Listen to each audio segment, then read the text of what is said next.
के पिरोको घाँटी दुख्दा नि ठिक हुन्छ नि घाँटी दुख्दा नि ठिक हुन्छ नि चपाइरा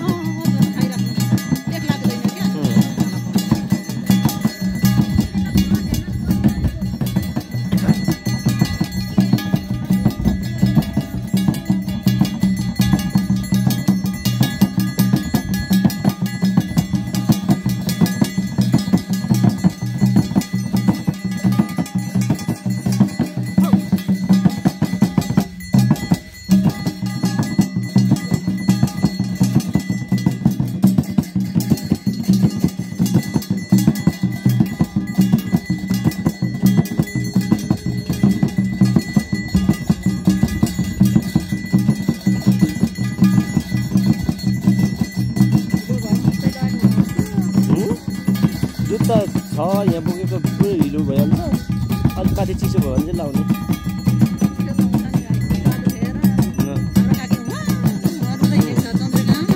जुत्ता छ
मेरोमा पनि के हाल्छ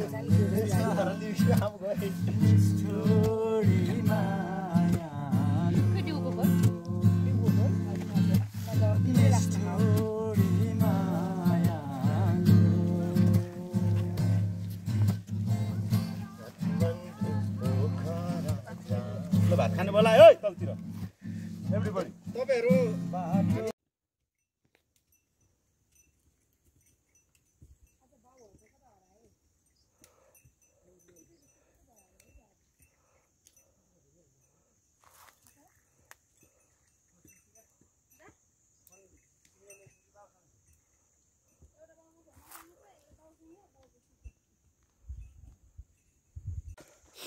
हामी चाहिँ यहाँ आज साल्पा पोखरीमा आमालाई बोकेर घुमाउँदैछौँ। भाइले बोकिरहेछ। यसरी साल्पा पोखरीमा आमालाई चाहिँ बोकेर घुमाउँदाखेरि को भाडा पनि काटिन्छ भन्ने एउटा किंवदन्ती रहेको छ। त्यसै अनुरूप हामीले दाजुभाइले आज आमासँग साल्पासँगै आएर यसरी घुम्ने एउटा अवसर सालपाई राजा सालपराइनले जुराइदिनु भएको छ। साथसाथै हाम्रो घर परिवारबाट पनि बुहारीहरू नाति नातिनीहरूको पनि सबैको एउटा हामीलाई यहाँसम्म आउनको लागि साथ सहयोग र सपोर्ट साथसाथै उहाँलाई पनि आमाको तर्फबाट ब्लेसिङ प्रदान भइरहेको छ। उहाँ आमाबाट आशीर्वाद प्रदान भइरहेको छ। नाति नातिनीलाई पनि धेरै धेरै आशीर्वाद छ भनिरहनु भएको छ। यसरी हामीलाई पनि आमाले ब्लेसिङ दिइरहनु भएको छ। हामी यसरी साल्पा पोखरीमा बोकेर घुमाइरहेको छौँ आमालाई। यस पछाडि फेरि आमालाई लिएर हामी साल्पा माथि सिलिचुङसम्म पनि जाने एउटा निर्णय गरेको छौँ र सिलिचुङसम्म पनि चढ्छौँ होला सायद। मौसमले पनि साथ दिइरहेको छ। 2 दिनसम्म चाहिँ एकदमै धेरै गाह्रो भयो र अहिले चाहिँ अब मौसमले पनि साथ दिएको छ र हामी दाजुभाइले यसरी आमालाई बोकेर घुमाइरहेको छौँ।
हामी सिलिचुङको डाँडामा छौँ।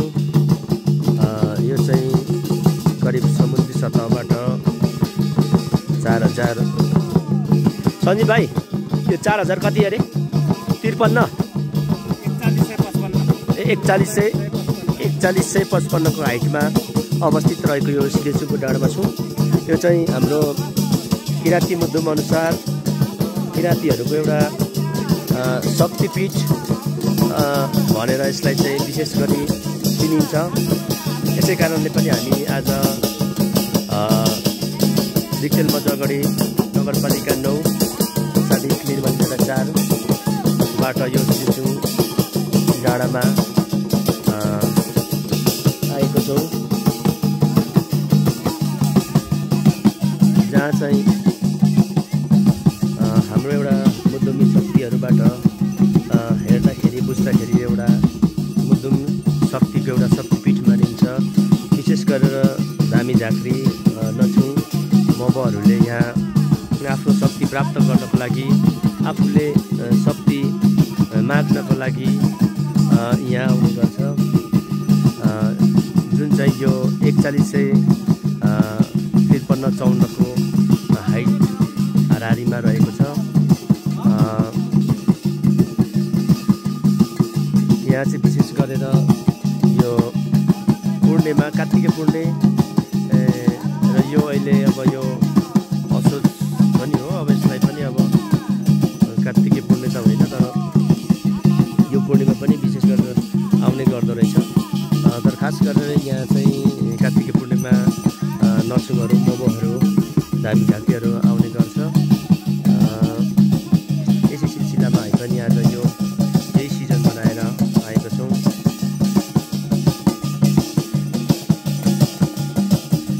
हाम्रो मब अशोक राईले चाहिँ आफूले आफ्नो कोकमा पिँढीमाहरूले आफ्नो छ्याम्माहरूले भनेअनुसार हराएअनुसार केही शक्तिहरू प्राप्त गर्नको लागि सालपा सिलिचुङ जानुपर्छ भन्ने एउटा भनेपछि उहाँ ममा पनि यहाँ सालपा सिलिचुङ आएको छ, आउनुभएको छ। साथमा हामी पनि लगभग 32-34 जना जति आएको छौँ। हैन, कस्तो भयो तपाईँलाई यो सालपा सिलिचुङको यात्रा? कठिन भयो है? कठिनपूर्ण यात्रा भयो होइन? पानी आएर देउसी आएपछि एकदम मन चाहिँ शान्त भयो होइन? आनन्द भयो, खुल्ला छ। हो लगभग 4 घन्टाको हाराहारीमा है उकालो।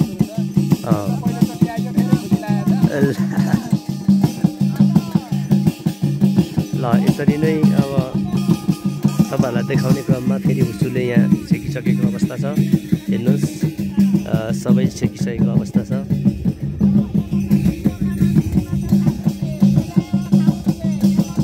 यहाँ नछुङ साथसाथै मासुङमाले चाहिँ नछुङलाई बल पुगोस् भन्नको खातिर उहाँले आफ्नो मुद्दुम आफ्नो एउटा चाहिँ कुराहरूबाट खबरदारी गरिरहनु भएको छ।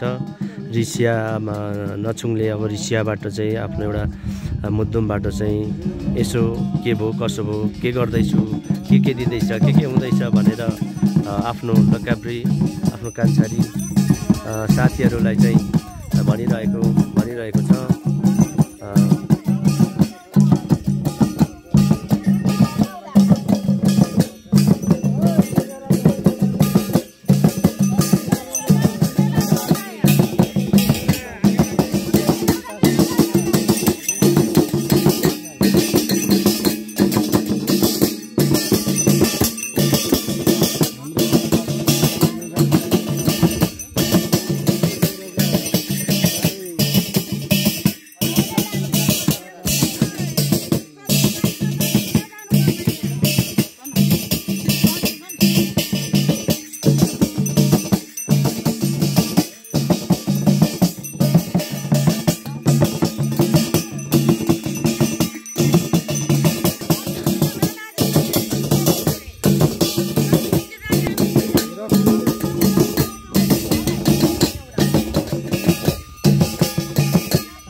बावजुद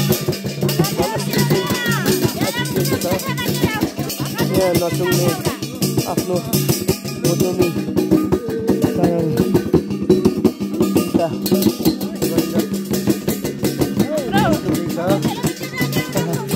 यसै सिरिसिङको डाँडा हाम्रो किराँतहरूको मधुमी मेन अब भनौँ मधुमी मेन शक्ति एउटा पाउने ठाउँ हाम्रो नर्सिङहरूले एउटा आफ्नो शक्ति प्राप्त गर्ने ठाउँ जहाँ चाहिँ हामी लगभग 3.5 घन्टाको उकालो हिँडाइ पश्चात यहाँ आइपुगेको छौँ र अहिले चाहिँ यहाँ सिरिचुङमा नर्सिङले अब चिन्ता गरिरहेको अवस्था हो यो मौसम पनि अहिले हल्का खुलेको अवस्था छ त्योभन्दा अगाडि चाहिँ अलिक उयो लागेको थियो यहाँ यताउता चाहिँ यो सिरिचुङ डाँडाबाट उठ्दै हेर्दाखेरि यस्तो देखिन्छ पुरा तलबाट चाहिँ बादल आइरहेको छ यताको ठाउँ यस्तो छ